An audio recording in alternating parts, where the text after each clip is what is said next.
Very good afternoon to everyone, and welcome again to our class about global entrepreneurship.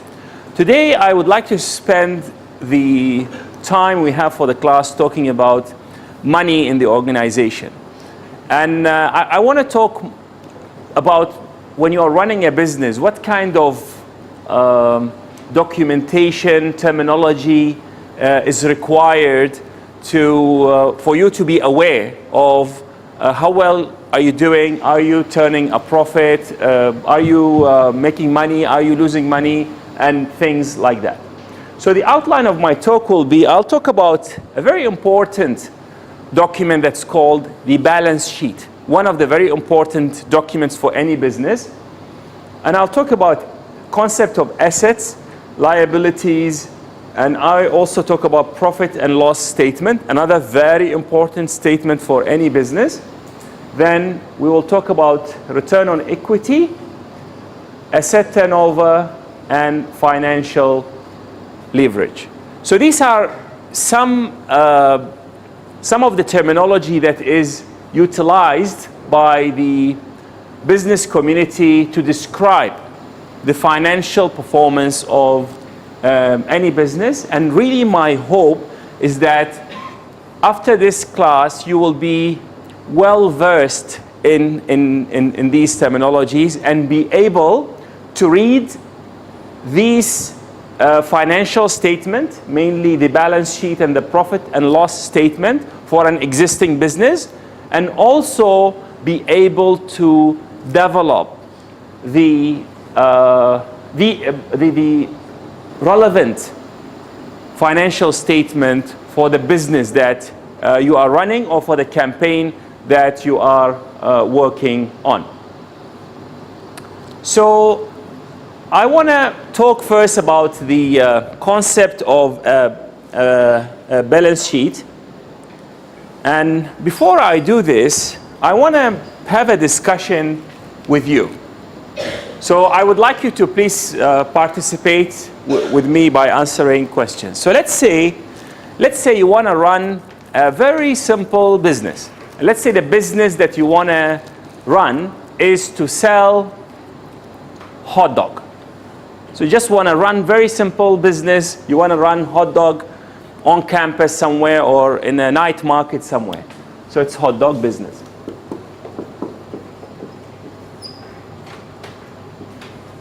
Now, how much money you think you will need to start a small stall to sell hot dog?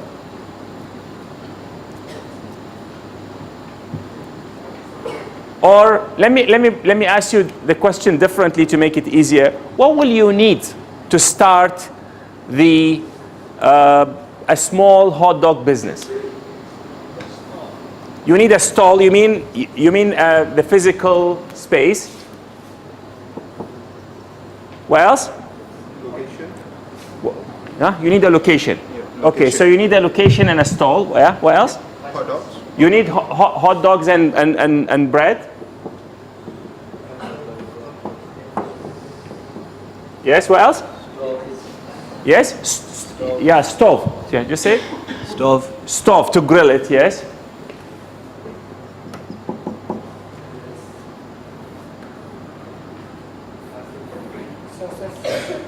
You need sauce. Okay. Sauce, salad, maybe onion. Okay. So let's say this. If you have this, roughly you could now stand somewhere. This is really the very basic that you will need. You could make this slightly more complex if you say, I will need a few more people to help me. I will need to make some advertisement campaign somewhere so the business come. That could be also relevant. But let's say this, if you have a stove, the bread, the hot dog, a place to stand, and you are in business. You could start grilling and hopefully people will come to buy from you. So now, let's say, how much will this cost? Just give me an estimate.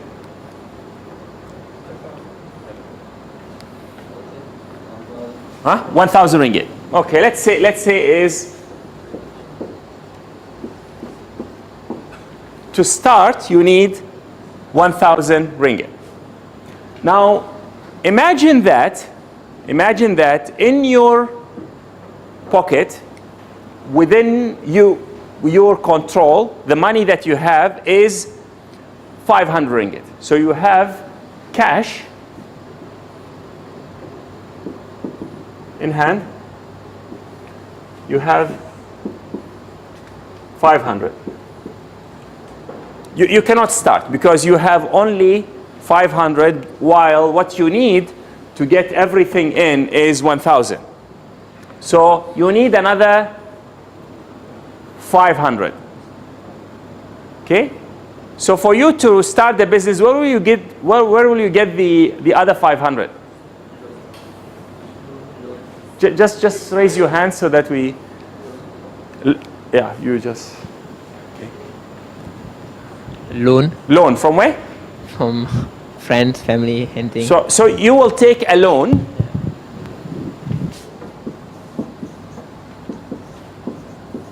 from, so that would be loan from maybe friends or family.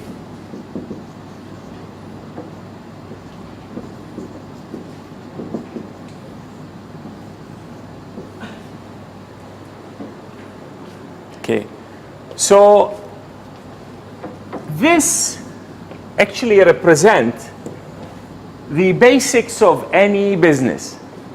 To run a business, you need certain amount of money in order for you to be able to get the raw materials, start the business, get the equipment. You may even need to pay some people wages to work for you, and so on and so forth.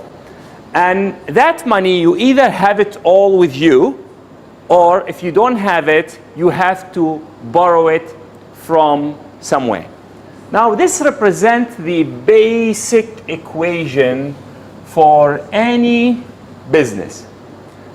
This part where it represents whatever is needed for the business to run is called the assets. So these are the assets of the business. The business, for it to succeed, it needs hot dog, it needs equipment, the stall, the grill, it needs the sauce and onion, which is consumable materials. So these are called assets, and they cost 1,000 ringgit for this specific business. Now this part, which is what belongs to you, the money that you invest in the business, is called shareholders' equity. And the money that you have borrowed is called liability, because this is something that now you are liable for. You are supposed to give back.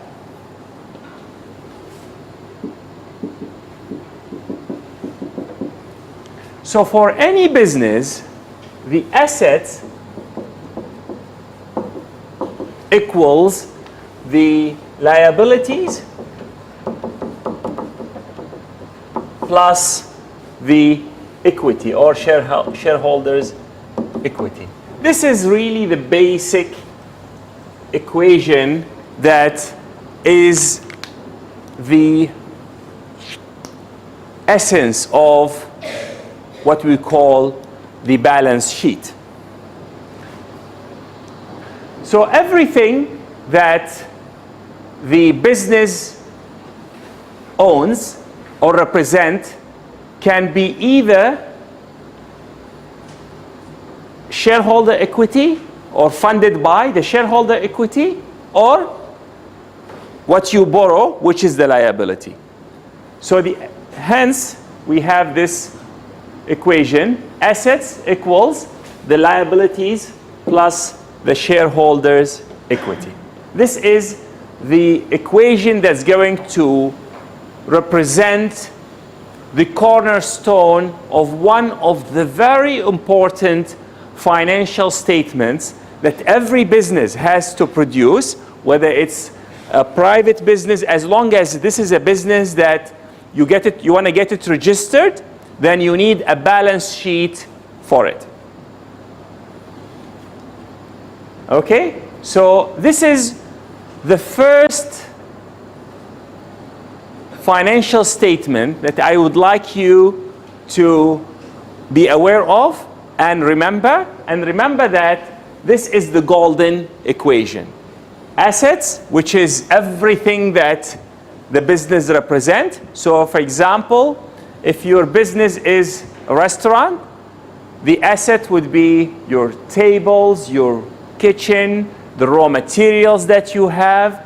If the restaurant is built on a land that is part of the business, is owned by the business, then the land is also an asset. It's part of, and everything that is there in the business has to be funded, financed by either some money from the owner or some money that is borrowed from a friend, family, or a bank. Is it clear? Simple so far? So this is the balance sheet. So let's talk a bit more about asset in a bigger kind of way compared to just having a hot dog stand. Any resource, any economical resource that the business used to develop and deliver the value. You know, we said entrepreneurship or business is there to develop and deliver a value that we call it the value proposition. So if this guy is making hot dog, that's their value.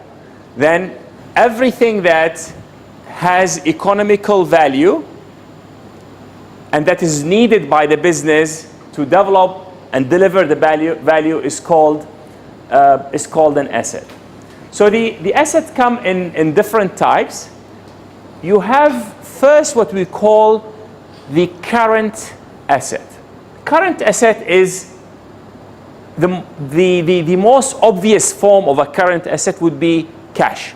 So if your business has cash, real money, whether in the coffers or in the bank, that's a current asset. Assets that are expected to be converted into cash are also called current assets. So for example, if your business is building or manufacturing televisions or computers or cameras, and these are, after you build these products, you are selling them very quickly. You don't intend to store them, you intend to sell them. That stock, if it's going to be sold very quickly, it can be referred to as a current asset as well. You also have what we call long-term assets. Long-term assets are things like you don't intend on selling them. So for example, if you have a factory and you own the land that the factory is on, the land has value. It is an asset for the business, but you don't plan to sell the land. Or if you look at our university, the university is not planning to sell the campus. The university is selling something else, is educating the students. So it's sell the education as a service. The university doesn't plan on selling the campus or selling the land, although they are an asset. So that's called long-term asset. Likewise, if you have a factory, a plant, equipment, these are things that are the tools of the trade. You use them to deliver the value. You pay for them. They are an asset. You own them. And guess what? You may sell them. For whatever reason, you may sell them. But they are considered long-term assets because they are not meant to be sold and they are not cash. So you have current assets and you have long-term assets. You have also what we call intangible assets. So for example, if the company owns a patent on how to make this phone, that patent is an intangible asset. It's an intellectual property. If a company owns a brand, now this brand is an intangible asset. If the company owns a copyright over a certain document, a trademark, a certain trademark that's registered, then these are all considered to be intangible assets. They have value, although we cannot really sort of touch them, but they do have a value. And sometimes people go and purchase an entire company just because it owns certain patents, or it has the brand or a trademark that they are very interested in. So these are the assets, which, as I said, things of some economical value that the business needs so that it can produce and deliver its value proposition. Any question thus far? Okay. Now, while we are talking about assets, I feel it's very important that I talk about two terminologies that are also used in accounting in a very specific meaning, and they are the depreciation and appreciation. Now, depreciation refers to the decrease of the value of assets. So, for example, if the business owns cars, and let's say the car that the business owns, whether it's the car that's driven by the president of the company, or these are the trucks that the courier company utilizes to go about doing their business. As time goes by, the value of these cars, we picked cars as an example, do you think it goes up or it goes down? It goes down. So if I buy the car today for 100,000 ringgit, in 5 years I expect it maybe to be half its value. Now this is called depreciation, and it has to be accounted for. Why? Because that car is an asset of the business. So if in the books I say its value is 100,000, then as time goes by, I have to decrease its value to reflect the real value of the assets of the business. Now, generally, the assets that the business have decrease in value. However, at times, appreciation of the asset may happen. So, for example, if the business owns a piece of land, and that land is in the right location, and there are now some new development going around, the value of the land could actually increase. So that's called appreciation, and it has to be accounted for when we do this, when we do our balance sheet. So I want you to be aware of appreciation and depreciation from an accounting point of view. You see, this is very necessary for people like us. Everyone in this room is doing engineering, and often when we are educated, we focus on the technological aspects of things.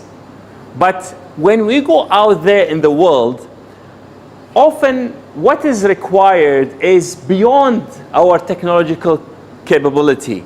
And that's when other professionals like accountants and business professionals may actually bully us as engineers because we don't understand these concepts. But when we have the common language, we will be able to speak to these professionals from the accountancy and business and finance in a way that they understand, and we will be able to even bring to life our technological innovations faster, quicker, by merely being able to understand and communicate in a better way. So that's why I have been, if you notice, introducing you to a concept after a concept after a concept, which I believe and understand these could be new things to you. So that's why we spoke about the balance sheet, we spoke about the assets,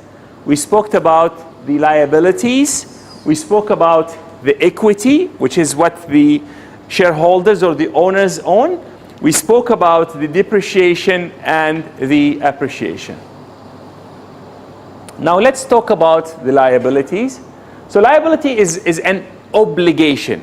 Anything that is you are obliged to fulfill, and it's arising from maybe a past transaction or an event. And this includes accounts payable. Now, what does accounts payable mean? Accounts payable means things that you are supposed to pay. So I give you an example. I work for the, or let's say a contractor comes and fixes the aircon in our university. Now, the university, the contractor, after he or she comes, fix the aircon, they bill the university. So let's say they bill the university for 500 ringgit. Now, the money did not go out from the university yet. The bill comes to our university, it's processed, it takes a bit of time until it's paid. But even before it's paid, it has to be captured as account payable, because we know that we are going to pay that much money to the person who is doing that service to us. Wages. So wages is the salaries. Now the university, again, if I pick the same example, they know how many staff they have, and they know that these staffs at the end of each month, how much is going to be the money to be paid to every one of us, lecturers and administrative staff, the guards, everyone has to be paid. So these are called liabilities. So that's money that has to be paid, has to go out. Now, businesses, they have to pay taxes on their profits. So if they are profitable, they have to pay taxes. So this also has to be accounted for. We know that the money has to be paid to the government or to the tax department from the business. Now, the most obvious form of liability is the debt. So that loan that you guys have taken to run your hot dog stand needs to be paid back. So it is, again, a liability. Now, sometimes the liability is actually an obligation that arises from some litigation or from some legal requirement. So again, I give you an example. If the business does not comply with a certain requirements by the professional bodies or the government, and the government gives the business a fine, so the business has to pay that fine or compound, and that is considered a liability as well, because you have to pay it anyway. And likewise, if you are driving and you get a traffic ticket, this is a liability, you have to pay it. Okay? So these are the different liabilities, the obligations that you are responsible for as an individual or as a business.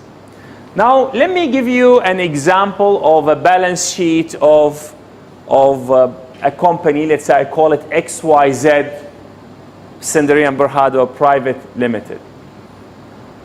So normally there is a date for a financial statement, and often they do it at the end of their financial year. So let's say at the end of last year, 31st December, is the end of the financial year of that imaginary company. And on that day, the assets that they have were, so let's say these are in millions of ringgits, they have 151.2 million ringgits. So this is amount of money that on that day, the company had in the bank or in the coffers. So this is cash. We know that we have that much money on that day. Accounts receivable are things that we have sold as a company, but we are yet to be paid. So if my company makes computers, on the 31st of December, within the company, we had 151 plus million ringgit of cash, and we have sold 22 million worth of goods, but we are yet to be paid. We've sent the goods to the customer. We have billed them. We send them the bill, but the customer is yet to give us the money. Inventories are, so if I may use this, so let's say I'm making this computer.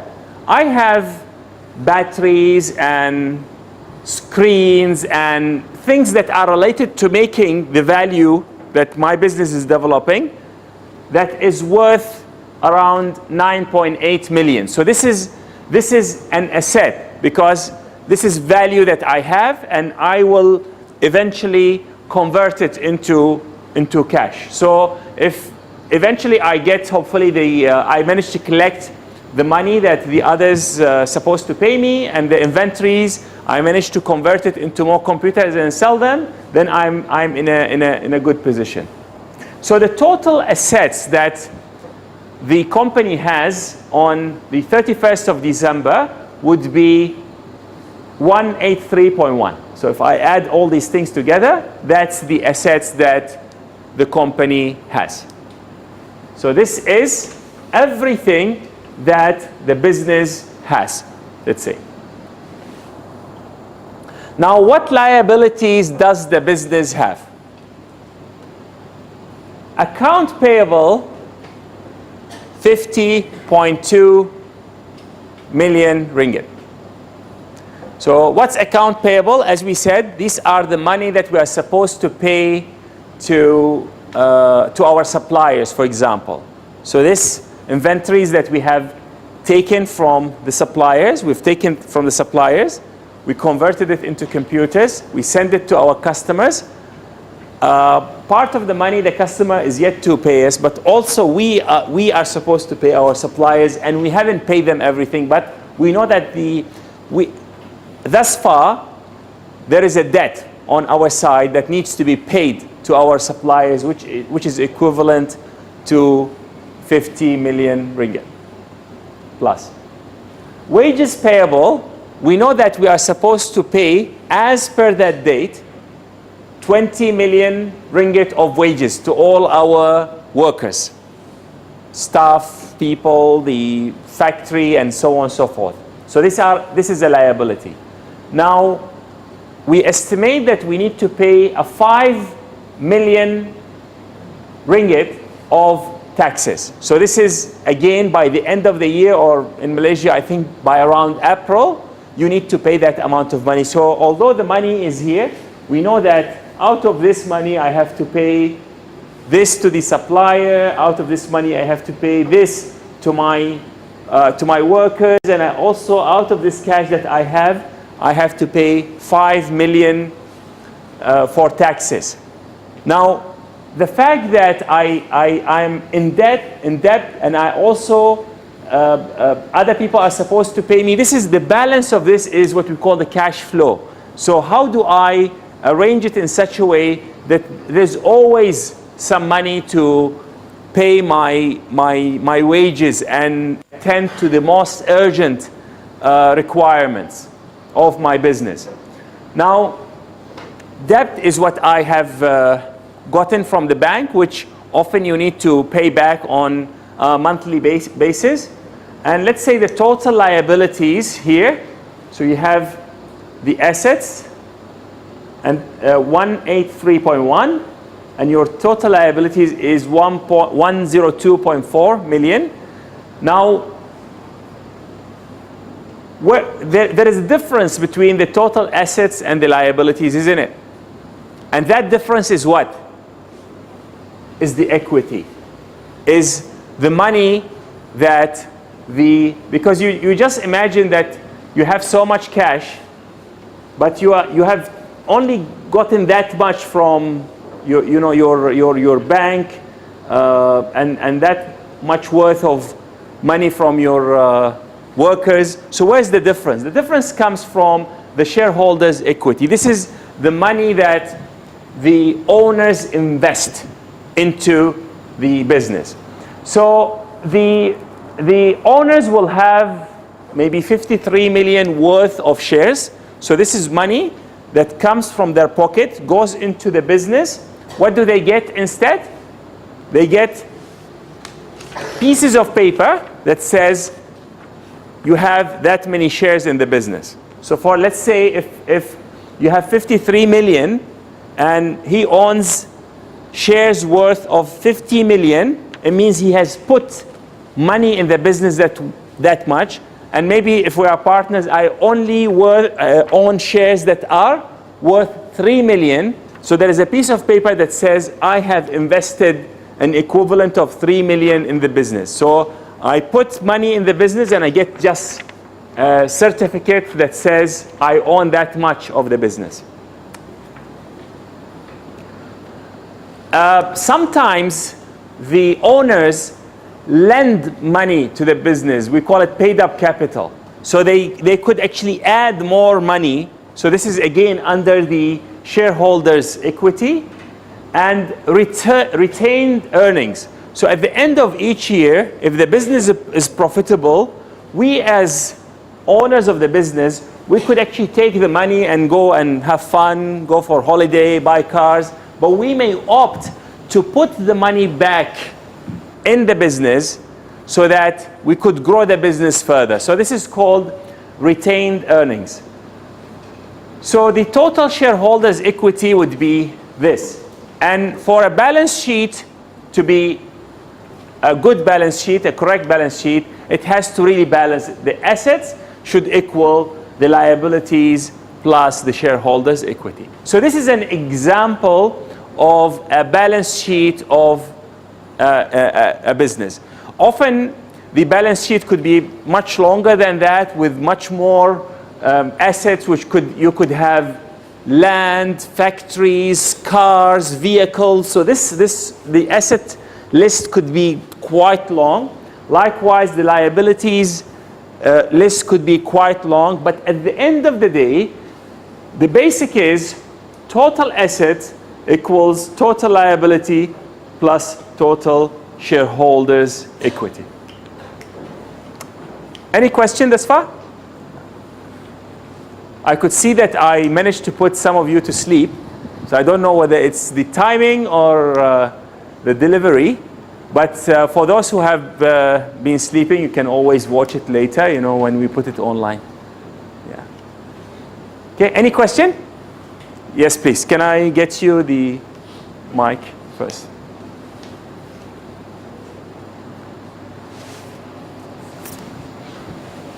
Who has access to these sheets? Who has access to the sheet? Very good question. Who has access to this sheet? Now, we often have two types of businesses. So if the business is a privately owned company, so this is actually here, it's a private limited. It means it's owned only by its owners. It's not publicly traded. Then the company develops this in their accounts department, and the management of that company has access to it. the auditors of the company, you know, by law, you have to actually appoint auditors, so the auditors will have access to it, and the government departments, especially the income tax department, has to have access to it. But, so for example, Taylor's University is actually a privately owned company. So it's owned by people, one family. You cannot buy shares in it. So if you go to the account department and say, can you give me your balance sheet? They won't give it to you. But if you look at a publicly owned company, let's say AirAsia or Coca-Cola. So these companies, they, on an annual basis, they issue all their financial statements, including the profit and loss, and this is available in the public domain. Because you could actually read that and decide to buy, sell, and always there is a third-party auditor to ensure that the company doesn't simply claim that they are profitable or reduce the amount that they need to pay to the income tax and things like that. Did I answer? Was that your? Wonderful. Very good question. Very good question. Any other question?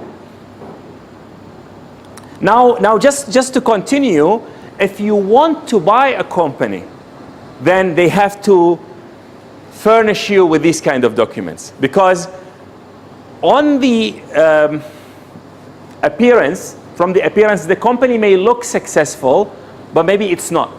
So before you make such decisions, then there is normally some agreements or some arrangement between the buyer and the seller that they give them maybe the financial statements for that company for the past 3 or 5 years, so that they see were you really profitable or not. So for example, for our university, you would not know whether we are making money or losing money. We won't tell you, because this actually could jeopardize the position of the university. Now imagine if there is a business, and let's say the business is a university, and that university is losing money and it's a private university. You as a student may say, this university may get bust before I graduate, so you don't want to join it, you see? So so this is considered, for the private businesses, considered like a confidential kind of information. But they have to share it with their auditors, they have to share it with the government, and also if there is a buyer, they have to give it to them. Otherwise the buyer will say, how would I buy without knowing all that? Oh, definitely, the shareholders are the owners, yes. The management and the shareholders will have access to that, yes. Sorry, I definitely the shareholders are the first people to have access to that, yes. Any other question? That was a very good question, thank you very much.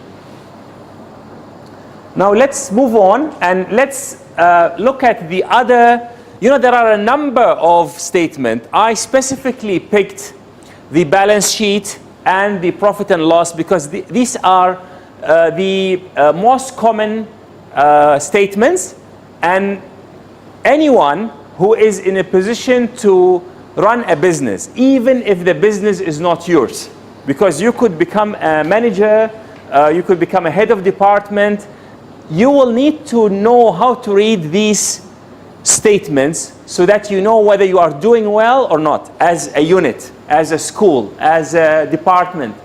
So I have specifically picked these so that my hope is to produce engineers who have that differentiating factor. They are different because maybe they can read basic financial statement, they have the language to speak to the accountants on some equal footing. Now, the net sales, and it's called the revenue, is the amount that the business has achieved by, let's say, I go back to the same example, the same company, it sells computers. So over a year, by the end of 2013, let's say they have sold computers, and let's say they make only this kind of computer. They have sold computers worth 150 million ringgit. Is that good performance? So this company have sold computers worth 150 millions over a year. Is that a good performance?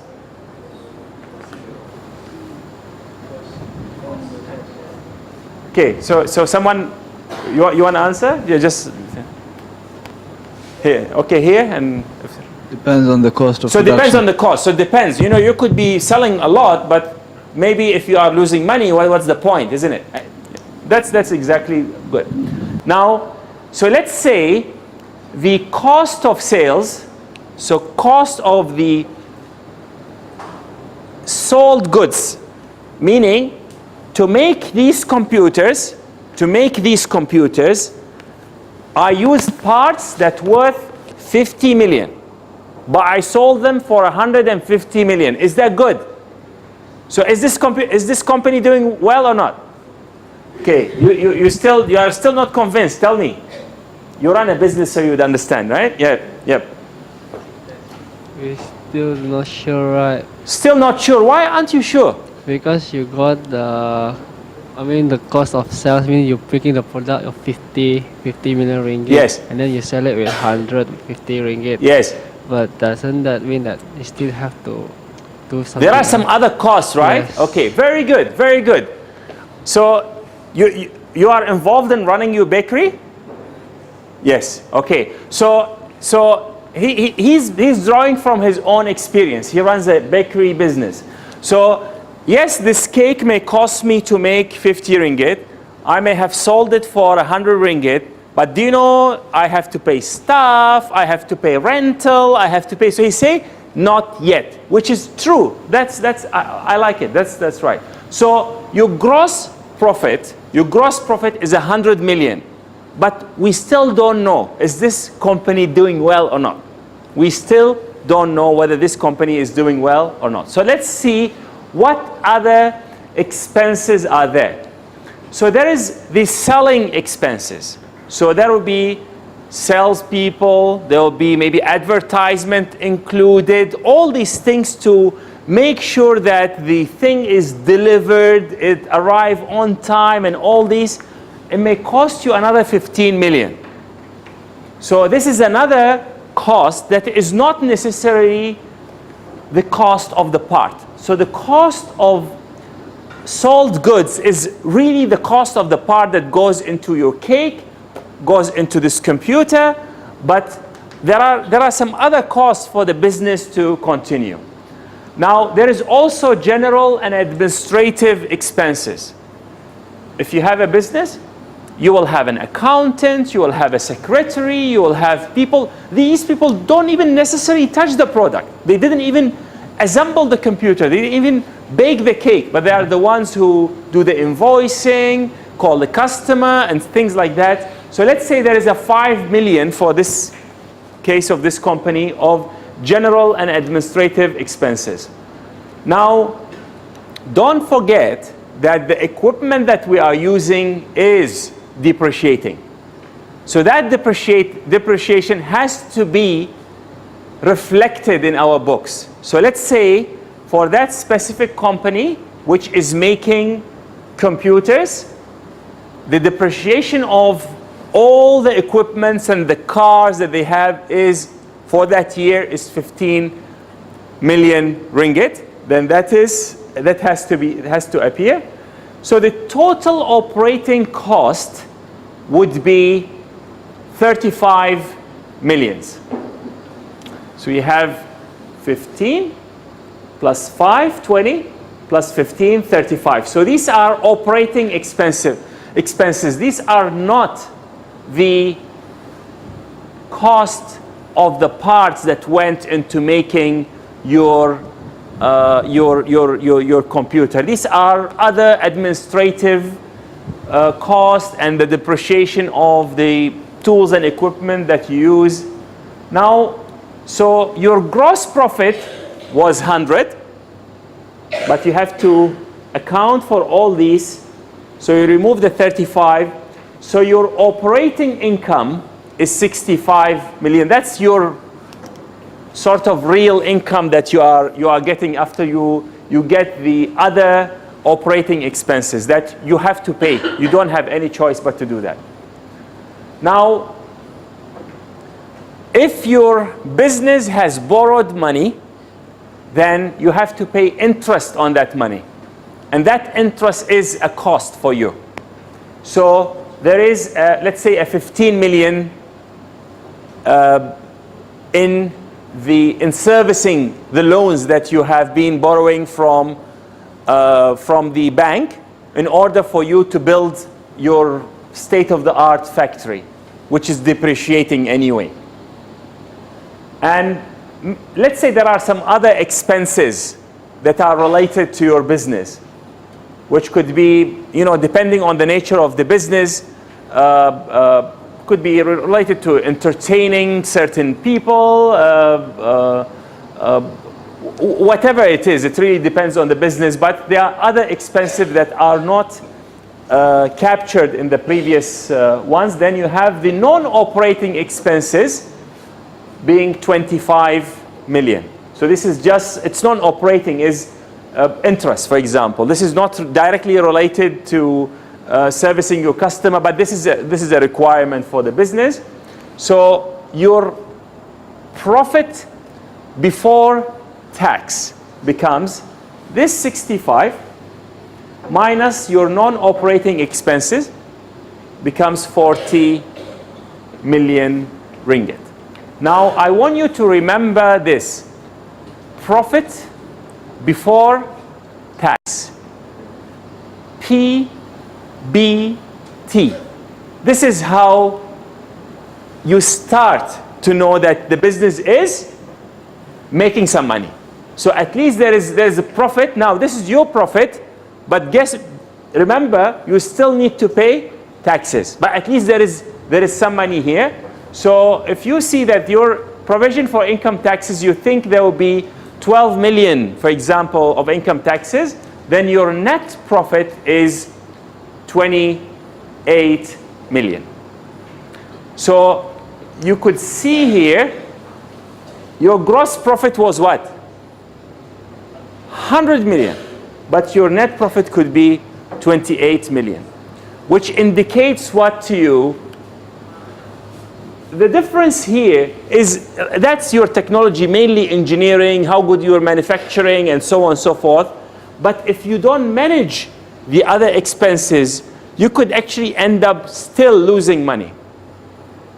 And that's why it's very important to do the engineering part very well, because the more efficient your processes are, you could actually reduce, if you are making a real product, the more efficient your processes are, the more you reduce the wastage, the more you do things in a quick manner and things like that, you could actually increase your gross profit, because you could sell things at certain price, but you utilize less and less resources to make them. But after you do this, you have to manage everything from your advertisement to the cost of your staff, to the how much you pay on how much money you borrow, how much you have the general and administrative expenses, and so on, so forth. So for example, for this part, if you could automate your processes, the process of creating the invoice, and then you don't need a big finance department, then you could actually save on these aspects. Do you have a question? Okay. Now, in this, we have introduced two statements. The first one was the balance sheet, which really speaks about how assets equal liabilities plus the shareholders' equity, and the profit and loss statement. Now, this last line of the profit and loss statement, the last line, is called the bottom line. Have you heard this term? Someone say the bottom line is, are we making money or not? So both actually and figuratively, this is actually the most important line in this statement. Now I just want to share with you if you are making a loss, so let's say if you are losing 5 million, example, how to reflect this in a profit and loss? We engineers, we will put negative 5 million, right? The accountants don't like that, so they will put it into, so if this means when you have brackets, this means it's negative. So if you read a statement in which you have brackets, this indicates it is negative. Sometimes they make it red as well. And that's why if the company is not making money or losing money, they say it's in the red. Because they are using red ink to represent that. Okay? Any questions about the profit and loss statement? Vivian, any question? No. Again, this is a statement that is, if you are a public company, it's available in the public domain. And if it's not, then it's going to be available to the shareholders, to the auditors, to the managers who need to know about that, and also to the government and relevant auditing parties.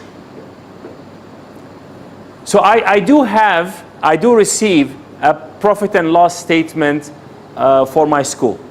So how much fees we have taken from you guys, how much salary we have paid, how much we have to pay for the electricity, the aircon, and so on and so forth. So it's a very interesting thing that even if you are running education business or even if you are running non-for-profit, you actually need the balance sheet and you need the profit and loss statement.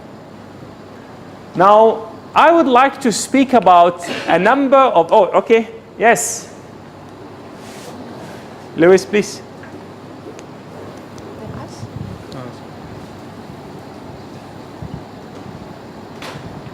I just want to ask, right, does the depreciation changes over time? Does the depreciation changes over time? Yes. So the depreciation actually depends on the item that we are talking about. So for example, and I'll pick again on our university. We do have many computer labs. Every computer lab has close to, how many computers? 32, 35 computers. Now, when we buy the computer, in the beginning, it costs us, let's say, 4,000 or so each. Now, from an accounting point of view, the computers have 3 to a maximum of 5 years life. After 5 years, their depreciation, literally becomes 100%. So if I have new computers, the depreciation in the value in the first year often is less than the depreciation in the second year. And often in the third year, their value becomes 0. So what we do in accounts, we write them off. So even for me running the school, from time to time, when certain equipment is obsolete, Rahim will bring me a list and say, you need to sign this, so we write it off, the list of assets. It just has no value, we have to scrap it. So for things like computers, cars, there is an accounting standard on how do you depreciate them. So this is not an arbitrary thing that it depends on how creative your accountants are. But if you are working with like high-tech specific equipment that are peculiar to your business, then your experience in the field needs to be to be taken into account. Did I answer you? But you can ask, yes.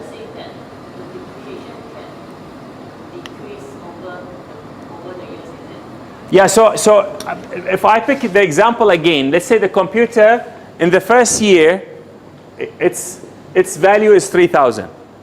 So year one. In the second year, the value could be in the books reflected as 2,750. Maybe in year three, it's 1,000. And year four is 0. You have now to replace it because this computer is too slow for students start to complain.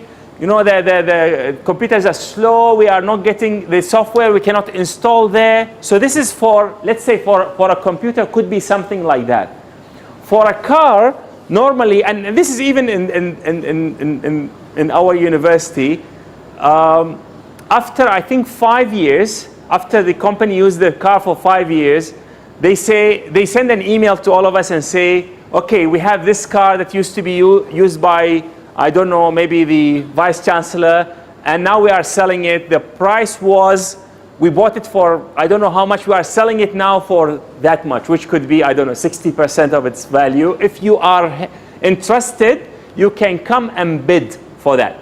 So the company is trying to, you know, retrieve as much as they could definitely of, but they say the reserve price is maybe 60% of its original value. So these are actually standard kind of techniques that well-run companies go through so that there's no manipulation, and it's not like I want to buy the car, so it was 1 million ringgit. I say now it costs only 10,000 ringgit. It doesn't work like that. So they put it for to be sold in sort of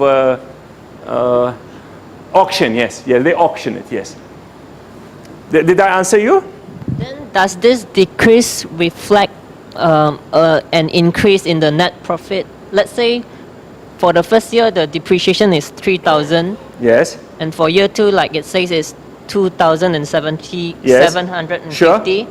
Does this reflect an increase in the net profit? But that reduces your asset, isn't it? So this actually reflects as this 750 is in a way is a loss. You know, if there is a way I could keep the computer as 3,000, I would have done it. That would increase my net profit. If there is a way that the computer that I have, as time goes by, it becomes more expensive for whatever reason, that would be great. So the depreciation is actually is a cost to the business. So if it has an impact on the profit, it actually reduces it. Yeah. So I think I a bit disagree with you for Sure. the part as a cost, because actually because my family run a business, Yes. a depreciation, right? In case let's say I'm using a straight line depreciation, because there are a few ways of calculating the depreciation. Let's say I use a straight line depreciation. Yes. Let's say I estimate that my company will be fully the equipment will be fully depreciated after 10 years. That means that 10% per year. Sure. Okay, after 10 years, right, I still have the equipment and I can selling it at pure profit.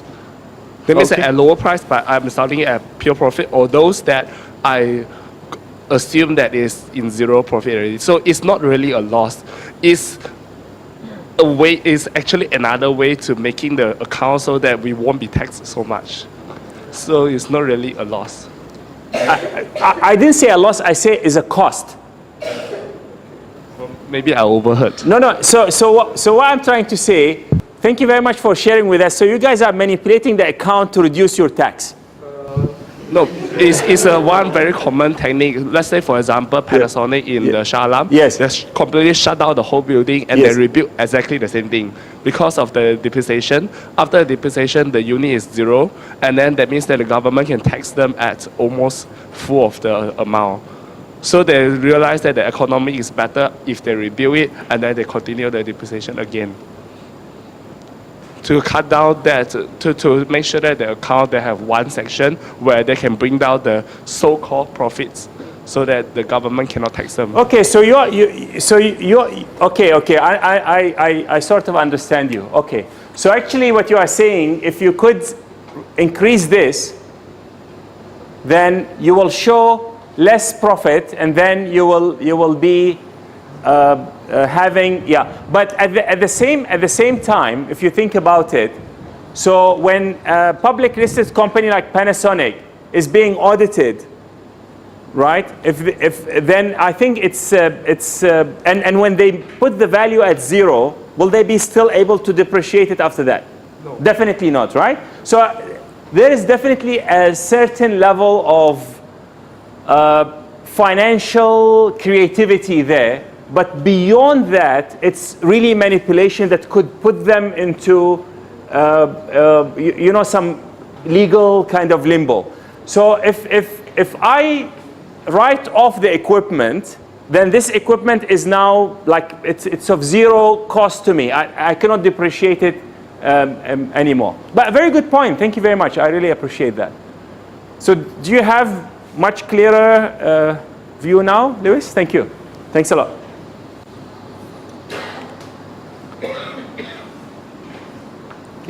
Now I would like to speak about a number of measures to assess the success, the financial success of a business. The first one is what we call return on equity, or maybe return on investment. Now, equity is what? Equity is what you pay, what you invest as a business owner. This is your contribution to the business. So the return on equity, which is the most popular measure of the financial performance, it measures the earning per dollar of your equity. So if you are a business owner and you invest $100 or 100 ringgit in the business, how much each ringgit is making for you? How much profit it is making? So this is the ratio between the net profit, so this is the net profit, the last line, over the shareholders' equity. So for our XYZ company, if the net profit was 28 million, then we need to divide it by the shareholders' equity, which was how much? 83 something million. That's really their return on equity, ROE. So for that company, 28 million was their net profit, the bottom line. 80.7 was the money that they invested, so they have their return on equity is 35%. It means every 1 ringgit they invested gives them back 35 cents, which is actually a very good return on equity. Now, return on equity is such a good indication of the financial success of the business because it has 3 determinants. It has 3 main components. So return on equity, if you recall, it was the net profit divided by the shareholder equity, right? So what we could do, we could manipulate this equation so it becomes net profit over sales times sales over asset times asset over shareholders equity. So, I mean, being engineers, we could just cancel this out to reach the original equation. But everyone, we actually want them to be here. So the net profit over sales is called the profit margin. The net profit over sales, so how much is your net profit over how much was your sales, is called the profit margin. So for that company, if you recall, what was their sales? 150 million, right? While the net profit was 28. So that's the 28 over 150. That would be the profit margin for that company. Asset turnover represents how much sales you have done over the total asset of the business. So if you have a business that makes 1 million ringgit of sales, but the asset like so expensive, then the asset turnover may not be that attractive. But if you have a small business which has very little asset but creates much bigger sales, then the asset turnover is good. So the profit margin, the highest the better. The asset turnover, the highest the better. It's very clear. The more you can make, the better.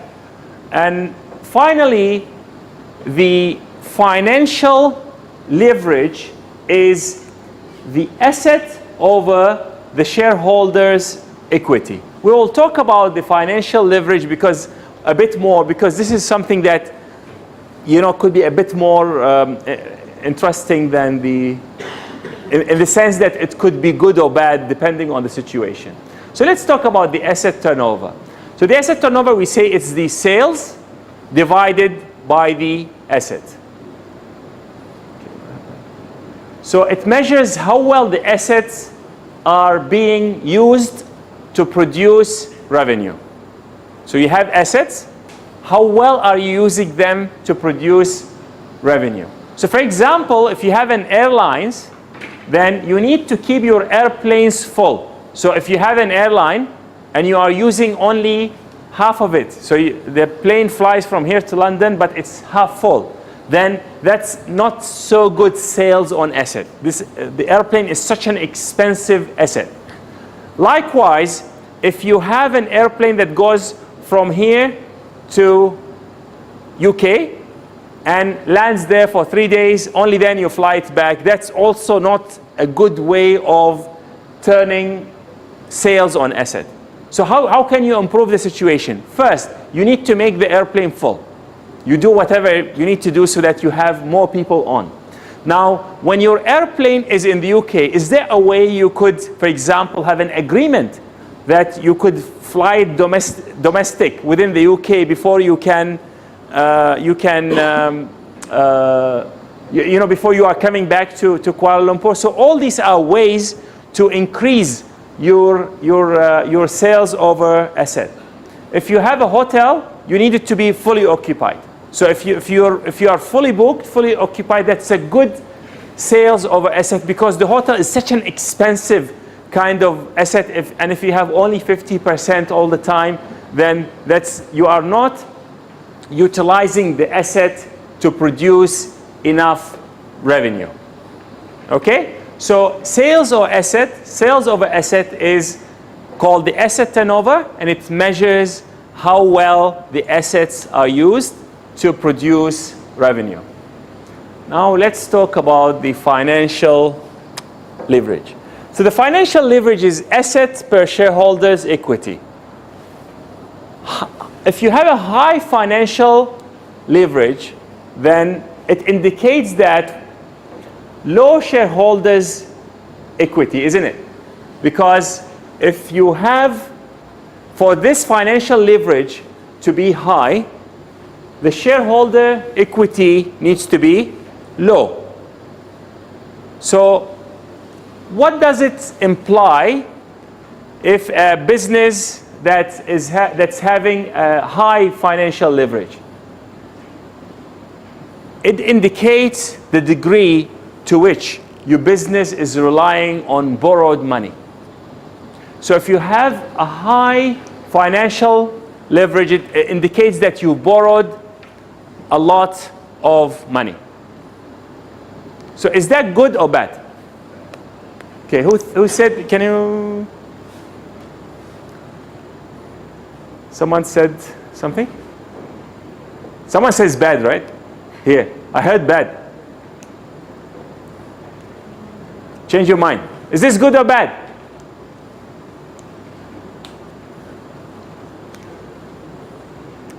Or don't know, or depends. Joshua, is this good or bad? For me personally, I think it's a bad thing. It's a bad thing. Okay, can you tell me a bit more? Because I think it's not good to borrow so much. It's not what? It's not good to borrow so much from others. It's not so good to borrow so much from others. Okay, but you see, if you are a business, I think you cannot actually run without borrowing, right? Definitely. Yeah, so from a business point of view, let's say. Perhaps if you borrow more, I guess you get to tax lesser. If you borrow more, what will happen? The tax will be less. The tax will be less. The tax is actually on the profit, you know that, right? If you make profit, you'll be taxed. If you don't make profit, you won't. It has nothing to do with nothing to do with whether you borrow the money or not. The business is taxed based on they're profitable or not. I'm not sure though. I think it's the interest maybe. Because you borrow money, you have interest rate, right? So Yeah. Yeah. So, okay. Do you have any thought about that? Is it good? Yes? Or bad? Into the...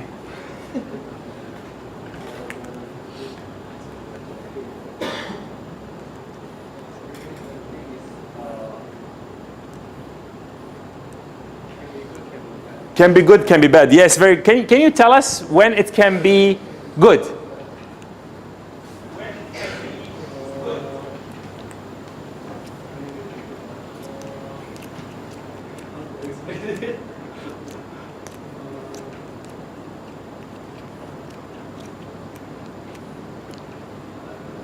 Don't know. Okay. What do you think? Is it good or bad? Okay, let's speak into the microphone, please. Yeah.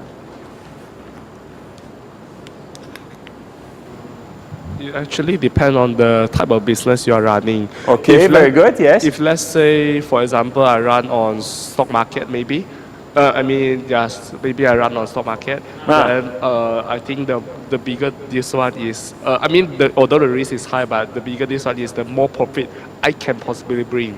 But let's say if I'm running a normal business that run on the, let's say, properties, this is not good.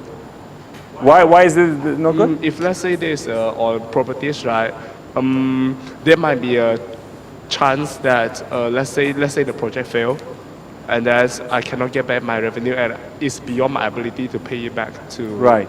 So when you take such a high kind of you borrow a lot of money and you take high risk. So if the wind goes your way, then you will make a lot of money, because you will never be able to raise that much money on your own. But if, as you said, you borrow money to buy houses, and the houses, let's say $1 million each, and something happened and the value of the house becomes 200,000.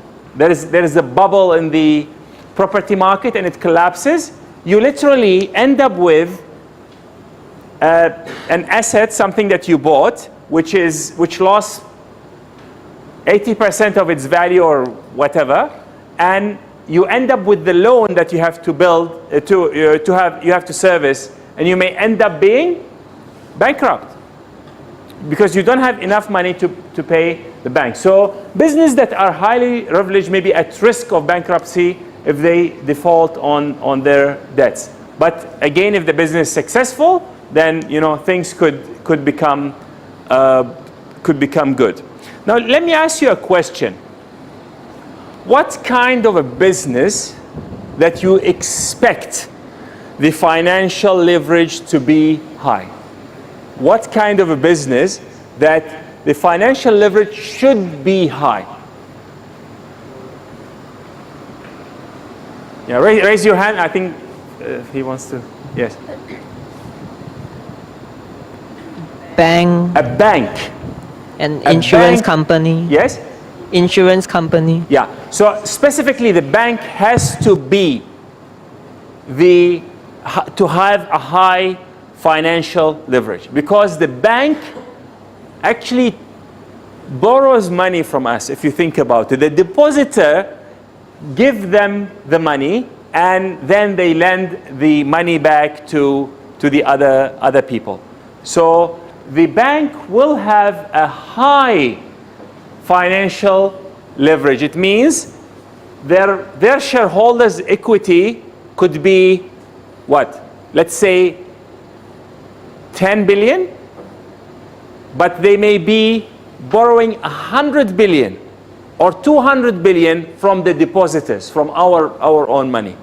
So for a bank, it's normal for the financial leverage to be high. This financial leverage could be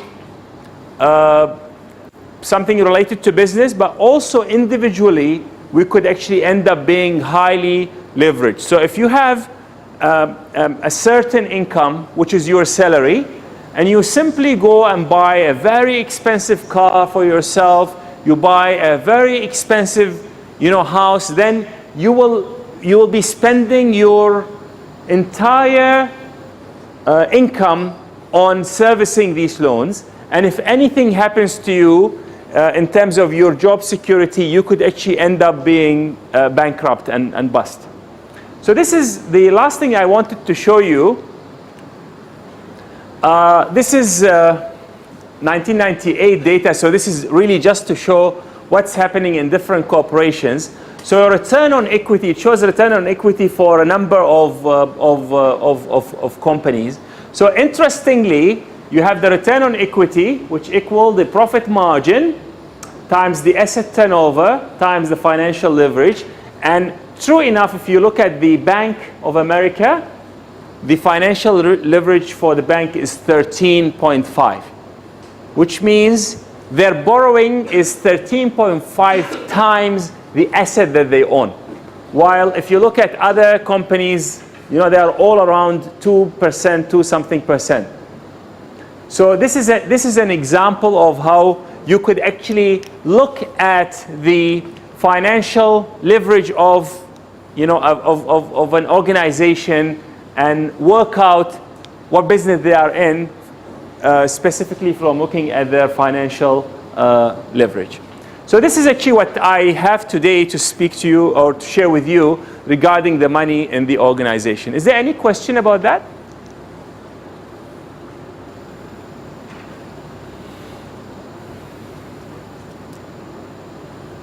Okay, so I take this as there's no question and everything is clear.